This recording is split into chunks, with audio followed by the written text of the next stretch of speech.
Howdy folks, and welcome to another episode of Mingles with Jingles. And yes, it's going to be that episode of Mingles with Jingles. However, before we get started, and before I say anything that might offend all of the internet snowflakes and drive them to increasingly shrill and strident shrieking of internet hysteria-fueled indignation, I feel it's very important that I get the actually important stuff out of the way first.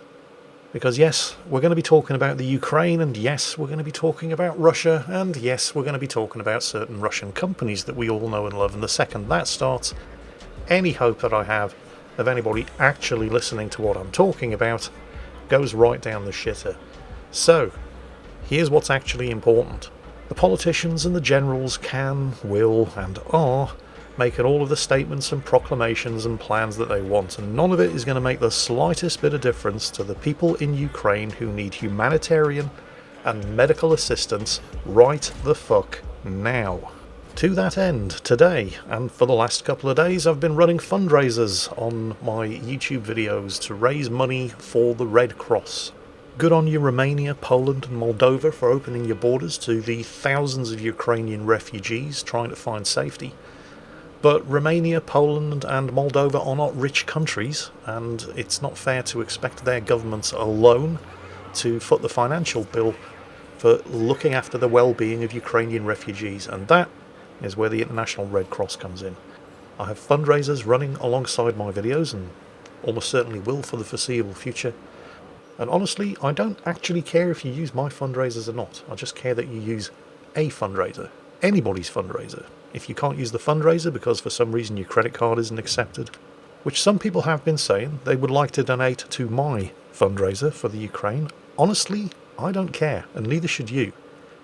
Donate directly to the Red Cross. They're not hard to find. Because the only thing that matters, and the only thing that you can actually help with right now, is that it's the coldest month of the year in the Northern Hemisphere, and there are 150,000 Ukrainian refugees, and there'll be more of them every day, and they all need somewhere safe and warm to sleep, and something warm to eat today. I felt it was important that I get this out of the way right at the beginning of the video, while everybody is at least semi-rational and capable of coherent thought. Having said that, let's get on with it. So, Vladimir Putin has invaded the Ukraine. The whole of the Ukraine, by the way, not just the disputed territories in the Donbass. Not the first time Putin's done this, of course. In 2008 he carved up parts of Georgia. In 2014 he took the Crimean Peninsula from Ukraine, and now he's basically doing more of the same. The thing that's been baffling me, though, since this whole thing kicked off, is why? What exactly does Putin stand to gain from this? Because the rest of the world has made it clear in no uncertain terms that they are not going to stand for this shit anymore. And if you were to Google, why did Russia invade the Ukraine, you'll get all kinds of different answers, none of which really make a whole bunch of sense. Although the most likely reason would seem to be that Putin is afraid of NATO expanding up to Russia's borders. And he's even said in the past that NATO's enlargement towards Russia would, and I quote, be taken in Russia as a direct threat to the security of our country. Okay, that kind of makes sense, I suppose. Except no, it doesn't.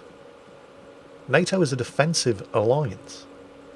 By the terms of the NATO Charter, if any NATO member state is attacked, all of the other NATO member states are obliged to assist. But if a NATO member state starts a war with somebody else, invades somebody else, all of the other NATO member states are not obliged to do shit. So the only rational reason that Putin could have, and it's important this, by the way, rational reason that Putin might have, there are plenty of irrational reasons, but let's just focus on what's rational for the moment. The only rational reason Vladimir Putin could have for not wanting former Soviet republics to join NATO would be because he was planning to invade them anyway. Because NATO is a defensive alliance.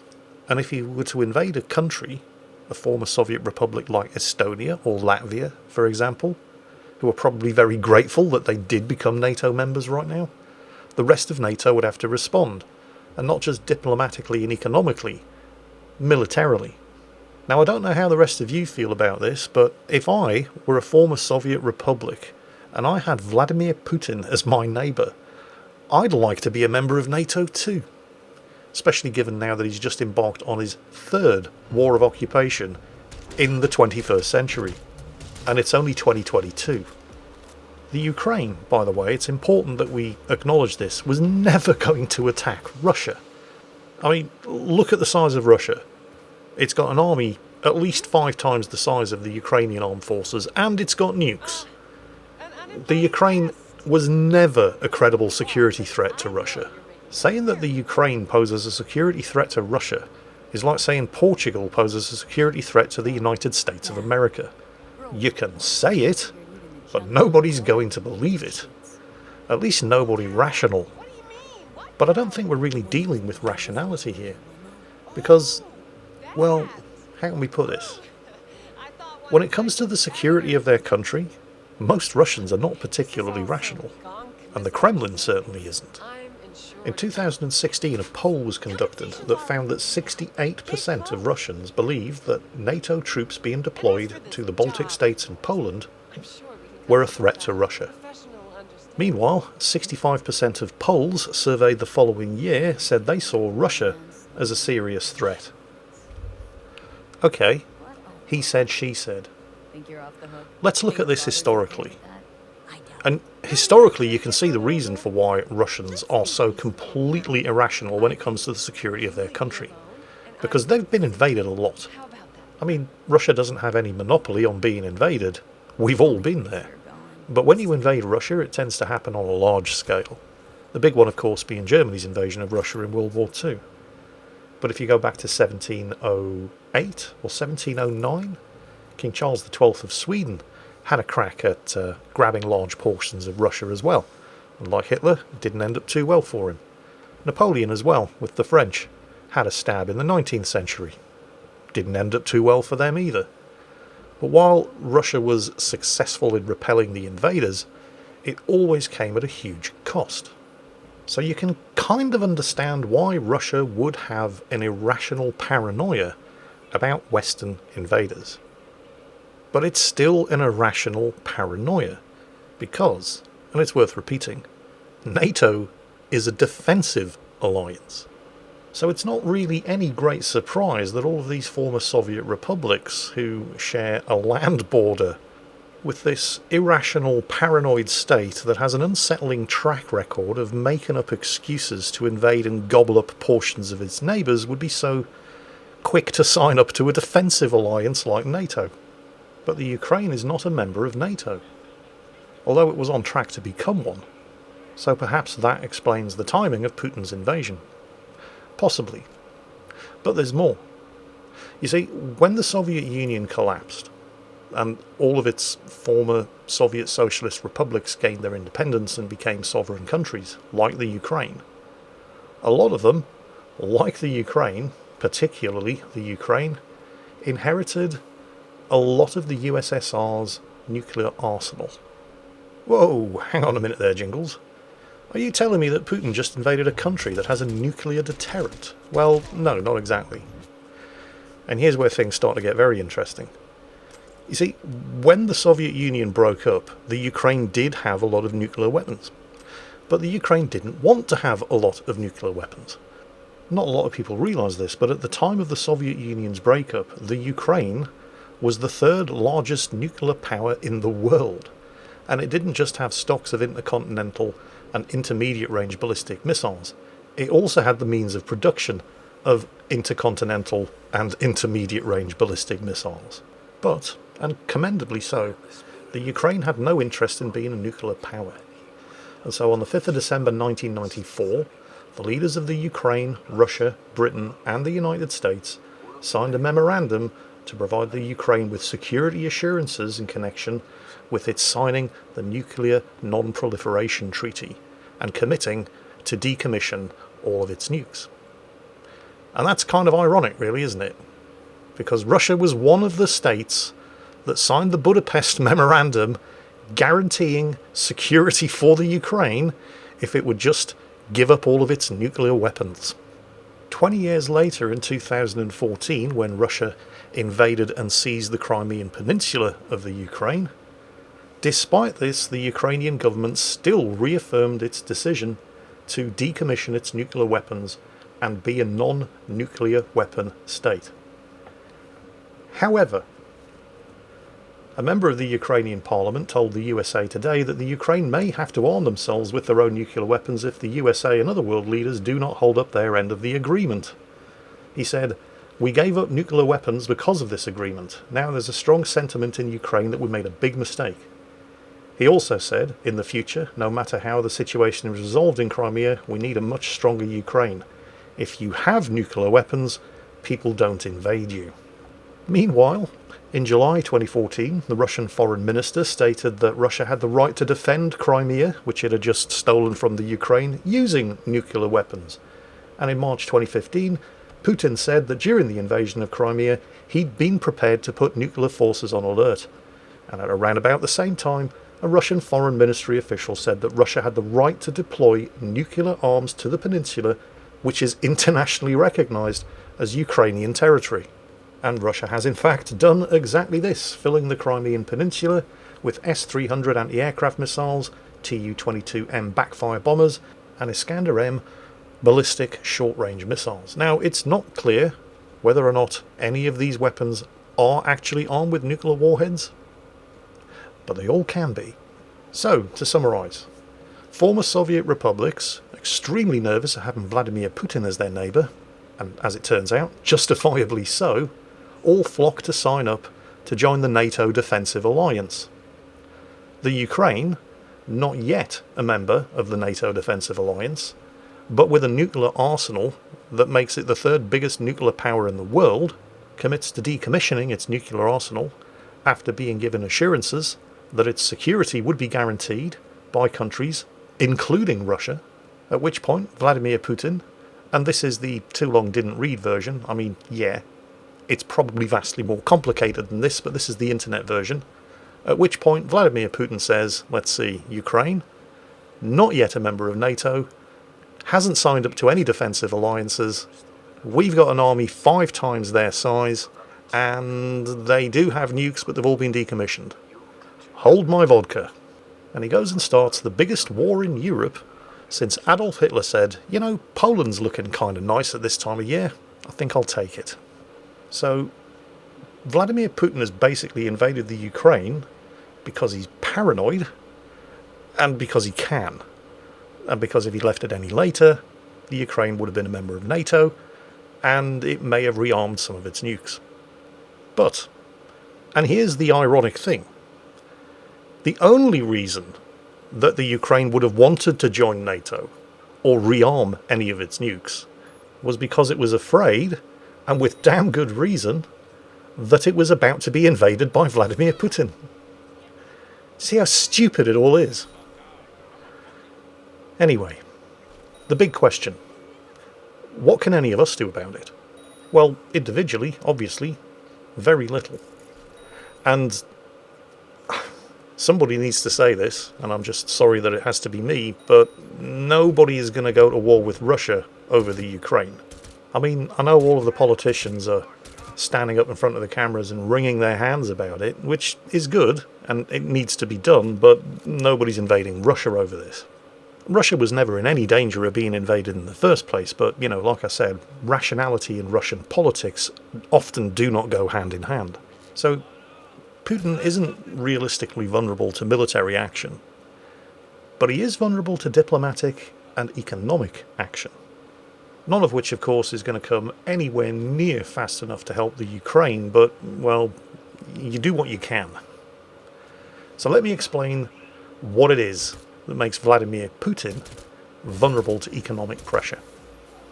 Now, if you were to look up the Russian Federation on Wikipedia, it would tell you that technically Russia is what's known as an asymmetric federation and a semi-presidential republic, with the president, Vladimir Putin, as the head of state, and the prime minister as the head of government.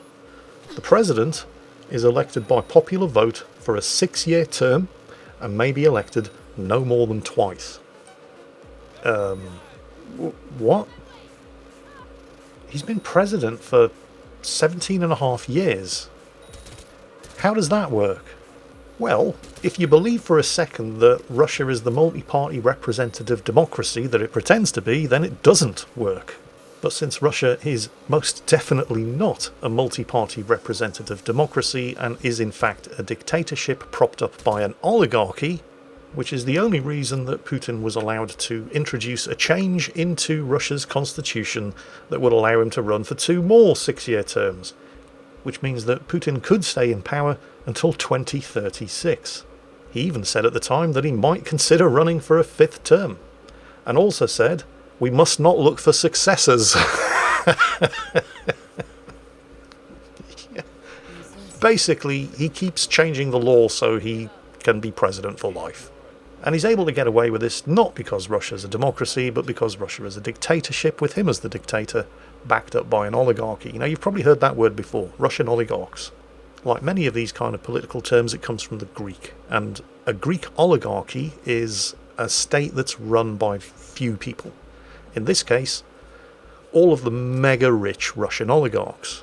There are, estimates vary, but around about 20 of these mega-rich Russian billionaires who all made their money basically carving up all of the state industries of the former USSR. And for the past 20 years or so, Putin's been playing a very delicate balancing game with these mega influential Russian businessmen. He needs their backup and support in order to stay in power, while at the same time ensuring that none of them get powerful enough to be a political threat to him. None of these guys particularly like him. You know, they're not in it because they think Vladimir Putin's a good guy.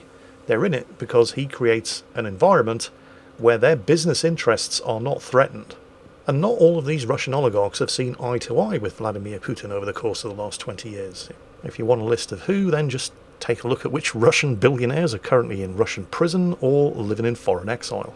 Like I said, delicate balancing act, which Putin has quite skillfully been managing to conduct for the best part of the last 20 years. But they don't always see eye to eye. However, they are mostly happy to continue backing him up and supporting him as long as they can continue making money. It's a business arrangement. And this is where he's vulnerable. Because the Russian economy isn't doing amazingly well. It tends to tank disastrously right after Russia invades one of its neighbours.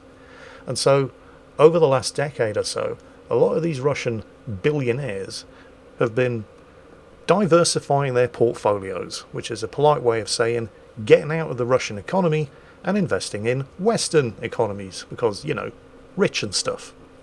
If any of these obscenely wealthy arseholes were to have their Western assets seized because, I don't know, Vladimir Putin severely underestimated just how not okay the rest of the world was going to be with his invasion of the Ukraine, they would not be happy. And Vladimir Putin would be in a lot of trouble. Now, the sad fact is that none of us are in a position to go around seizing the assets of Russian billionaires. So again, we come back to the question, what exactly can we do?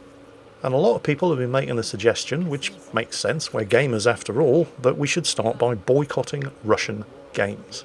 So World of Warships, World of Tanks, War Thunder, to name but a few. These are the kind of games that we're talking about. And honestly, you can see why that suggestion would make sense. I mean, I have just spent nearly 20 minutes explaining why economic attacks are realistically the only thing that we can do to damage Putin's presidency. I sense that there's a but coming here, Jingles. You are correct, and I'll explain why. All of those people demanding that various different YouTubers and live streamers quit their jobs in order to bring down Putin's presidency have forgotten to take into account a couple of extremely important factors. We'll begin by looking at World of Warships and World of Tanks, published, as I'm sure you are all aware, by Wargaming.net, a Russian company. Except no, Wargaming is not a Russian company. It's a Belarusian company. Now, yes, I know. Realistically and practically speaking, there is no difference between Belarus and Russia. Well, there is. There's a B in Belarus. No, honestly, obviously there are more differences than that. There's an E and an L in Belarus as well. So if wargaming were to go out of business because everybody started boycotting World of Tanks and World of Warships, that would have an effect on the Russian economy, because that's tax money that wouldn't be getting paid into Russian coffers. Yeah? Well, no. Because technically, wargaming isn't even a Belarusian company. It's based in Cyprus. Do you remember I talked about all of these Russian oligarchs diversifying their portfolios and getting out of the Russian economy and investing in Western economies? Cyprus is a very convenient little tax haven, which is why wargaming is actually based in Cyprus now. Although it has offices all across the world, Leicester Studios, for example, which now go by the name of Wargaming St. Petersburg. So, yes, you could say that if World of Warships were to go out of business, then a couple of hundred people in St. Petersburg wouldn't be paying Russian income tax anymore because they'd all be out of jobs. But that's it. Because wargaming doesn't pay Russian taxes as a company. It pays very little taxes at all, and the taxes that it does pay get paid to Cyprus. So, by all means, if you want to have a small effect on destabilising the Cypriot economy, then go ahead and boycott World of Warships and World of Tanks. But Vladimir Putin won't give a shit. Okay, well, what about Gaijin? The developers of War Thunder, they're a Russian company. They're based in Moscow. They used to be based in Moscow, but once again, I draw your attention to Russian businesses reinvesting in the West in order to get out of the rapidly tanking Russian economy. Gaijin are now actually based in Hungary, and all of Gaijin's businesses are operated from Germany, Cyprus keeps cropping up here, doesn't it? And Budapest in Hungary, where they have their headquarters. And here's an interesting little fact about Germany and Hungary. They're both members of NATO. So, if you want to have a marginal effect on destabilising the economies of two NATO member states, then by all means go ahead and boycott War Thunder as well. And again, Vladimir Putin will not give a single shit, because it just doesn't affect him. And there's one other factor that I think people have been failing to take into consideration. Games like World of Warships, World of Tanks and War Thunder, they're all free-to-play games.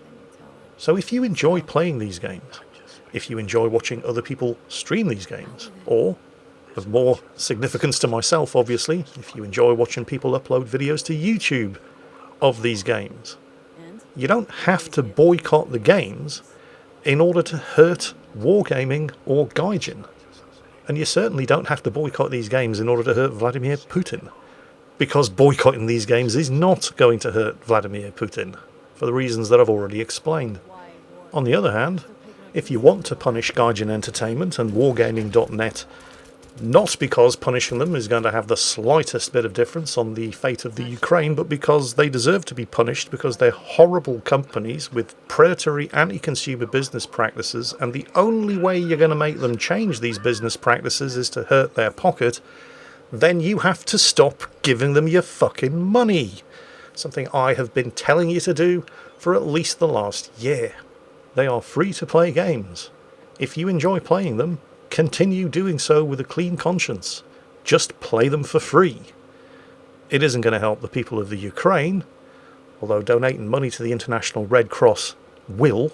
And if you do want to, and I hope that you do want to do something that will actually make a positive difference for the people of the Ukraine, then I do encourage you to donate to international emergency, humanitarian and relief organisations like the International Red Cross. You can use my fundraiser. You don't have to. You can use anybody's fundraiser. If your credit card isn't accepted on YouTube fundraisers, then by all means look up the Red Cross and donate directly. They're a pretty big organisation. They're not hard to find. And by all means do boycott Russian companies who actually pay Russian taxes. In the meantime, thank you for watching. If you have done so, thank you so much for donating. There are hundreds of thousands of people in the Ukraine right now who will directly benefit from your help today as international relief organisations rush to render assistance. In closing, I'd just like to add that I make no apologies whatsoever for not dragging politics into my gaming videos, because they're gaming videos. And a quick look at the statistics confirms that 98.5% of you were very appreciative of the fact that I did not drag politics into a World of Warships video last week. Mingles with Jingles, however, well, talking about stuff like this is exactly what Mingles with Jingles is for. So thank you for putting up with it. I will continue to run these Red Cross fundraisers on all of the videos that I upload in future, because it seems like the very least I can do. I appreciate that I do have a rather large audience, and while I am, believe it or not, very reluctant to be another one of those idiot social media figures that use their platforms to spout off on subjects like international geopolitics, of which they know absolutely fuck all, I am, however, entirely happy to use this YouTube platform to attempt to get some help out to the people of the Ukraine, where help is actually needed. So again, thank you to anybody who's donated. Thank you for putting up with my rant, all 25 minutes of it so far, and I genuinely hope you all have a great week. Or if you live in the Ukraine, as good as it can possibly be. Take care, folks, and I'll catch you next time.